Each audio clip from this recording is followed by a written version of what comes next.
Nizim Africa thokozani sanibonani dumelang absheni Angelo. This Khetla Makhetla Nyanginkulu yase Nizim Africa Dr. Hoti himself. Bagwethu, I have traveled the world and I'm still traveling the world. Rightly by December, I'll be leaving, going rightly to Zambia.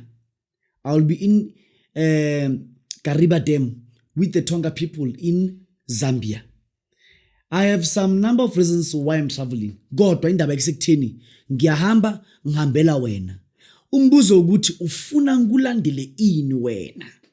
Umbuzo ukuthi ufuna ngulandele ini wena? Mamela ngwane sikusho ethi uyabona imali. Now I'm talking about money. Imali, it is not what you think. People think for one to have money, you need to go to school. After going to school, you just become educated after learning. After schooling, you just become educated. After education, then you'll have money. It's a lie. Money has nothing to do with your level of education. I repeat, money has nothing to do with your level of education. There are people of which they have learned. They are part of. You know, there are people of which they have learned. Strong. But even till today, they have nothing. We have doctors, medical doctors, of which today they are not working. There is a person who went to learn, has a degree, master's, honors, and all that, PhD in medicine. But that particular person has never worked ever since Anabali at school. Money is not what you think. Money is very spiritual. Money is something spiritual. Money is very spiritual. So ngila indaba isekutheni imali kuze uyithole, you need to work hard, and you need also to have impande ehamba nemali yakho kuze imali ibe khona. Kumele ube nempande oyidonsayo kuze imali ibe khona. Awuzukuba nemali kungenampande oyidonsayo. La I'm talking to people of which they really believe in ancestors and African spiritualism, or maybe furthermore African spirituality or African religion. I'm not talking about a person ukuthi uvuma ukuthi yena kumele kube isicathala samanye amadoda. Kunabantu ukuthi bazicathala zamanye amadoda. Uyaphila uzibiza nge-servant yesonto. Uyi-servant esontweni, uyindoda unendevu ngaka. Ingane zakho zinenkinga, but you are at church Monday to Sunday. Kuna madoda aya esontweni Monday to Sunday. Kuna madoda atshela ukuthi kumele uzile ukulalana for 6 months.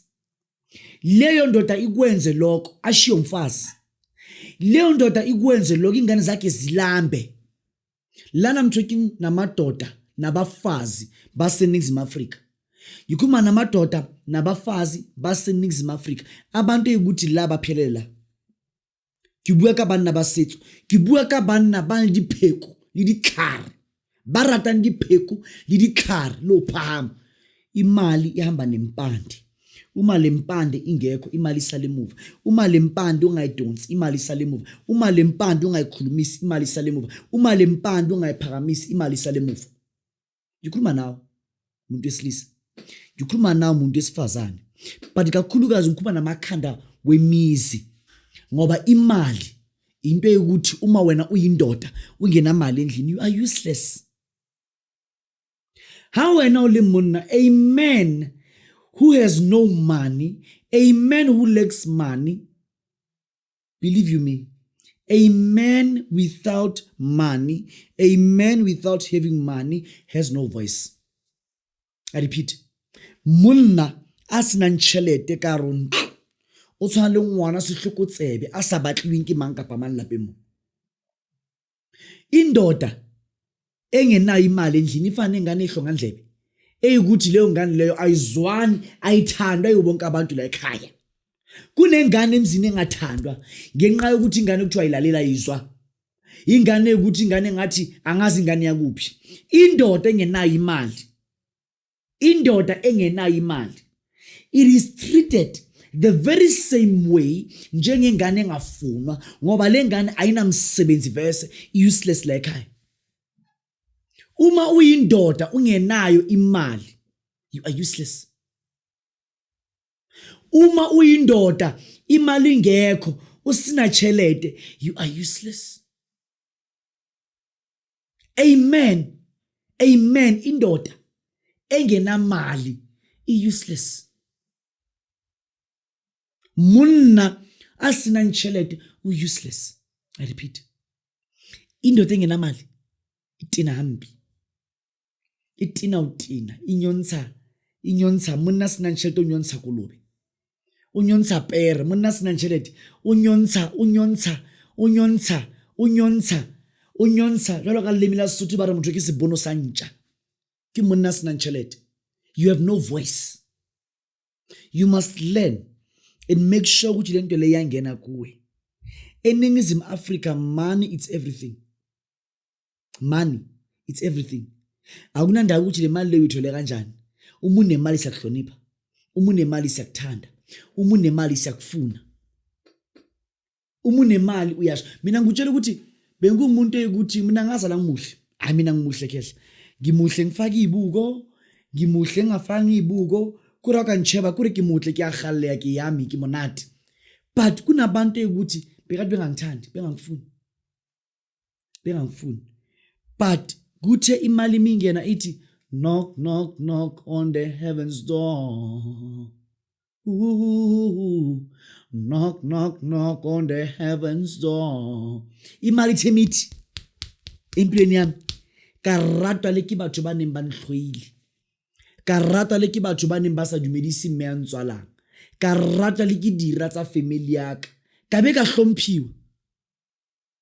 Imali mina ngaba nayo at the age of 23 ngase nginemali isisho isivela ngapha nangapha ngingazi nokuthi ngayibamba kanjani. And imali mingeni yangena kufana ukuthi imali mingangena ingeni imali njalo.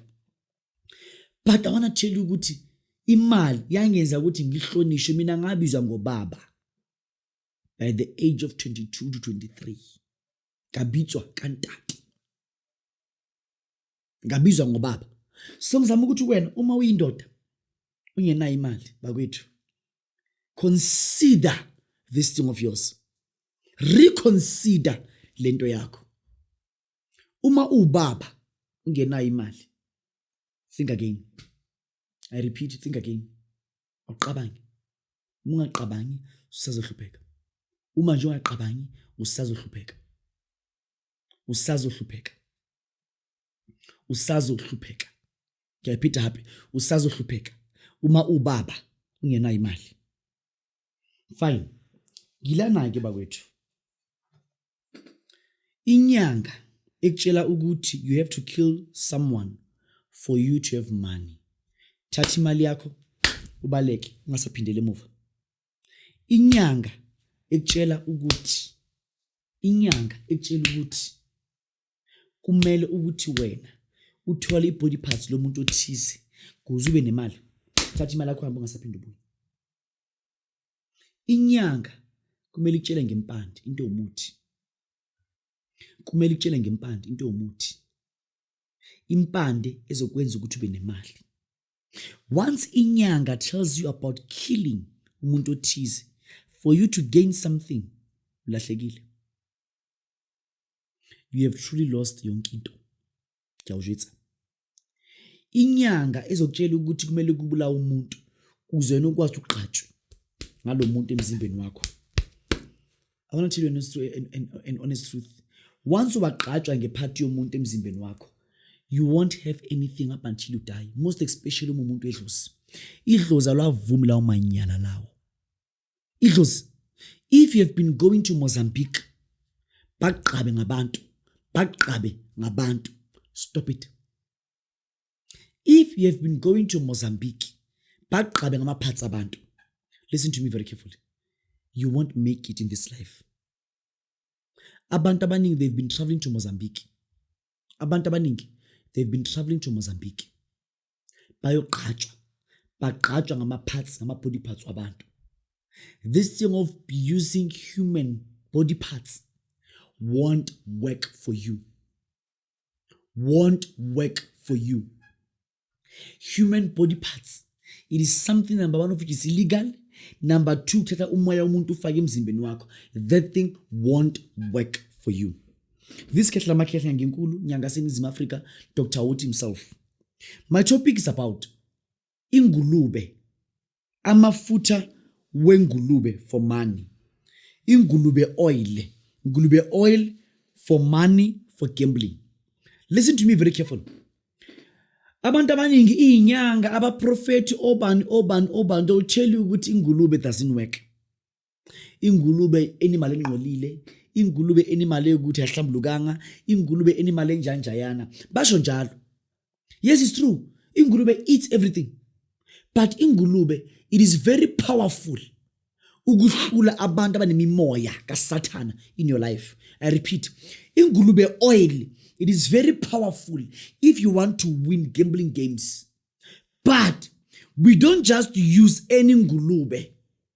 We don't just use any ngulube. We have a certain ngulube that we use. If you want to see how powerful ngulube is, thatha amafutha engulube, wathathe la mafutha engulube kamkhuloti, wathathe uwagqobe ezandleni. Then uhambe uye la kunama magician khona. Bazoqosha. Bayothi wena ungangeni la. Wena ungangeni la. Wena phuma la, ungangeni la. Thatha amafutha wengulube, uye la dlala khona ikopi dice. Lento lokuthi ingapha bayoqosha. Ngobani uzokwazi ukubona imfihlo yalento. Amafutha engulube are powerful ngisho kunamanye amabandla they'll tell you ukuthi uma udle ingulube ungangena egate. Usikaba kena gate yarona karojile kulube. Kulube, it is very powerful. That's why ingulube ayikwazi ukubheka ithi. Once yabheka ithi iyafa. Nomlingo obhekane namafutha engulube awukwazi ukuthi ungathi ubona kusese early. If ungaba indoda uyuza amafutha engulube kamkhuluti, I wanna tell you ukuthi uzowina kuma gambling games wakho. If uyindoda unezitho emsebenzini, sebenzisa amafutha wengulube kamkhuluti. Le ngulube kunale ndlela esithaka ngayo siyenze ngayo kuze ukwazi ukuthi uhlule yonke le milingo lemimoya. We don't just use ingulube, any ngulube. There is this certain ngulube that we use, plus those few herbs esifanga phakathi. Uzowina ku gambling yakho. Lento le uyayigqoba la ezandleni. Lento le uyayigqoba emzimbeni wakho. Lamafutha engulube akwazi ukubulala number 1. Imithi emibi on your business. Imithi emibi emsebenzini wakho. Imithi emibi around yonke indawo la usuke wena ukhona. Ngikhuluma ngamafutha engulube. This ingulube oil for money ebiza imali engange 2000 rand kuphela. 2000 rand kuphela. 2000 rand ngunikeza amafutha engulube. La mafutha engulube uyawagqoba uma uyodlala igambling, uyawagqoba in your business, uyawagqoba emsebenzini if you need a promotion, if you need increase. If uhlusha abathakathi qoba la mafutha engulube. Amafutha engulube will do wonders for you. If uyingane, you won't hear what I'm saying to you. But if usumdala, uyabona ingulube ukuthi ingulube ukwazi ukudla inyoka iqede. Ingulube iqede ibulala iqede. Silwane siphi sisadla inyoka siqede sibulala siqede. Ikati labamba inyoka lingayilwisa bese liyeke. But ikati mayine inyoka yakwazi ushaya ikati ibulala noma ikati ibulala inyoka. But ingulube, inyoka can never stand ingulube. Ingulube ibulala ikati ibulala inyoka iziqede, izidla inyoka iqede ibulala. Ingulube isilwane siphi esadla tshani, sadla mbusa, sadla nyama, sadla ini, esikwazi ukuthi singene emanzini, silanda isilwane siphume. Ingulube is very powerful. Le ngulube lengisebenzisayo ayidlali. Ihamba nezimpande zakhona. Sebenzisa amafutha engulube kamkhuluti if you want to make it in your life. If ufuna ukuhlula abathakathi nezitha, if ufuna increase emsebenzini, use lamafutha engulube kamkhuluti. If ufuna ukuthi uthole imali ongazazi ukuthi zivelaphi, thola amafutha engulube. If you want to win big in gambling games, thola amafutha engulube kaMkhuludi. La mafutha akhona abiza imali engange 2000 rand kuphela. Please do make sure ukuthi angifonela ngikuthakela amafutha akho uwine. If udlala amakhati, udlala amakasino, udlala ama gambling games kuphi, thatha amafutha kaMkhuludi engulube wathi nje ezandleni bese uhambe. If ufuna ukubona abathakathi abakuhlukumezayo ebusuku, qoba la mafutha nje la bese ulale. If ufuna ukuthi imali ihlale bakuloyile ngemithi emibi yabathakathi, ufuna ukuthi imali ihlale, qoba ezandleni. Ngiyawubiza mntu ese-Cape Town, wena Port Elizabeth, wena North West, wena muntu ose-Limpopo, wena muntu Botswana. I have an office in Rustenburg, office number 146, President Mbeki Drive, Unit 5, Fashion Walk Buildings, lapha shopping complex ngikhona eRustenburg. Wena muntu Botswana, tatlo mpona kuRustenburg, ngikusize ngikwenze lento lenzeke. Ngidenge kuRustenburg zokunikeza impande. La mafutha engulube yaqoba into zakho zenzeke. NaseGoli ngikhona 180 Yenem Road, Mondio, Johannesburg. Call me today and inquire. Siyathokoza makhosi. Thank you.